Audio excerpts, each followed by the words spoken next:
میرے بزرگوں، ایک عورت 4 مردوں کو جہنم میں لے جائے گی اس واقعہ۔ ایک عورت کے جہنم میں جانے کا اعلان ہو جائے گا اس کے بدعملی کی وجہ سے۔ فرشتوں سے وہ منع کرتے ہیں کہ میں نہیں جانا۔ فرشتے اللہ تعالیٰ سے کہیں گے کہ یہ جانے کے لیے راضی نہیں ہے۔ اللہ تعالیٰ کہیں گے فرشتوں سے کہ اس سے پوچھو کہ وجہ کیا ہے۔ وہ یہ کہے گی کہ باری اللہ میرے ابا کو بلا دیجیے، سب کچھ تو میرے والد نے کوشش کی، کھانا نہ بنانے میں ناراض ہو گئے، دوسرے کاموں میں ناراض ہو گئے، لیکن میں نے زندگی میں دین نہیں آیا، اس کے لیے میرے والدین نے کوشش نہیں کی، میرے باپ نے کوشش نہیں کی۔ ہم نے نماز نہیں پڑھا، آپ نے نہیں ڈانٹا، ہم نے روزہ نہیں رکھا، آپ نے توجہ نہیں دی، ہم بے پردہ رہی، لیکن میرے باپ نے کوشش نہیں کی، میرے باپ نے نہیں روکا۔ اگر روکا ہوتا تو آج ہم کو یہ دن نہیں دیکھنا پڑتا۔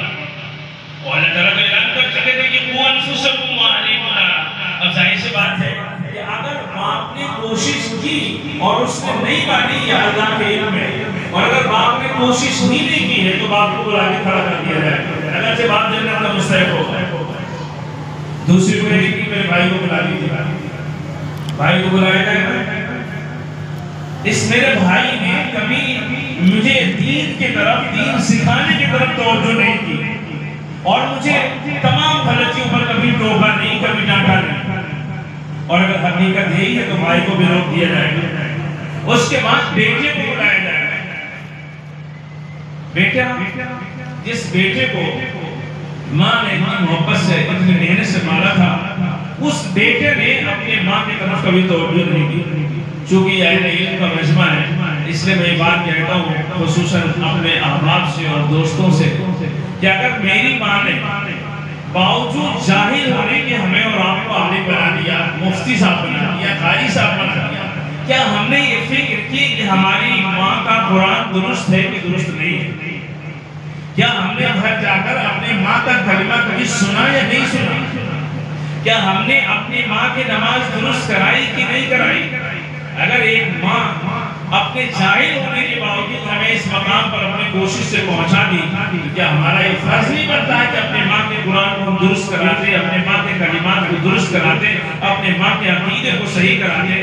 اگر نہیں کیا ہے تو گاڑی پھنسے گی۔ اور اس سے بڑی بات، قاری صاحبان خاص طور سے توجہ دیں، دنیا بھر کے طلبہ کو تجوید و پڑھا دیتے ہیں، لیکن اگر انہیں اپنی بیوی کو قرآن صحیح نہیں کرایا، پکڑ ہو جائے۔ آپ کی بات ہے کہ کھانا نہ بنانے پہ آپ ناراض ہیں، کپڑا نہ دھونے پہ آپ ناراض ہیں، دوسرے کام نہ کرنے پہ ناراض ہیں، تو آپ نے قرآن درست کرایا یا درست نہیں کرایا؟ کیا اس کی فکر کبھی ہوئی؟ اگر نہیں ہوئی تو اس زد میں ہم اور آپ بھی آئیں گے۔ ہم دنیا بھر میں تقریر کر لیں لیکن اپنے گھر کے اگر ماحول کو نہیں درست کریں گے تو خدا کی قسم اللہ کے ہماری پکڑ ہوگی۔ اس لیے ہماری ذمہ داری بنتی ہے کہ جس ماں نے ہمیں اس مقام تک پہنچایا اس کا قرآن درست کرائیں۔ جو بیوی ہمارے ہاں ملازمہ کی طرح سے کام کرتی ہے، کپڑا بھی دھوتی ہے، کھانا بھی کھلاتی ہے، سب کچھ کرتی ہے، اس کے قرآن اس کے دین کی فکر کریں۔ تو بہرحال اس کے بیٹے کو بلایا جائے گا، اور چوتھے نمبر پر شوہر نامدار کو بلائے گی۔ یہ جناب تو وہ تھے کہ اگر نمک میں بھی نمک زیادہ ہو جائے تو ڈانٹ و ڈپٹ ہوتی تھی، لیکن نماز نہ پڑھنے پر اور دین پر عمل نہ کرنے پر اور بازار میں بے پردہ گھومنے پر کبھی روک ٹوک نہیں کی۔ اللہ بات ہے کہ چاروں کو بلاؤ، اور اس کے بعد کہنے کہ اس کے ساتھ چاروں کو جانے دو۔ ہماری نماز، ہماری زکوٰۃ، ہمارا روزہ، ہمارا قاری صاحب ہونا، مولانا صاحب ہونا سب رکھا برکھا رہ جائے گا، اور ایک عورت کی بنیاد پر یہ چاروں چلے جائے گا۔ اس لیے بہت زیادہ فکر کی ضرورت ہے۔ اب ظاہر سی بات ہے کہ جو کوشش ہوئی اس اجامیہ کی، اس جامعہ کی کوشش کا مطلب ہے کہ ہر شخص اپنے بیٹیوں کو، اپنے بہنوں کو، اپنے ماؤں کو، ظاہر سی بات ہے جو بچیاں پڑھ کر کے جائیں وہ اپنے ماں پر توجہ کریں، اپنے ماں کے کلموں کو درست کرائیں۔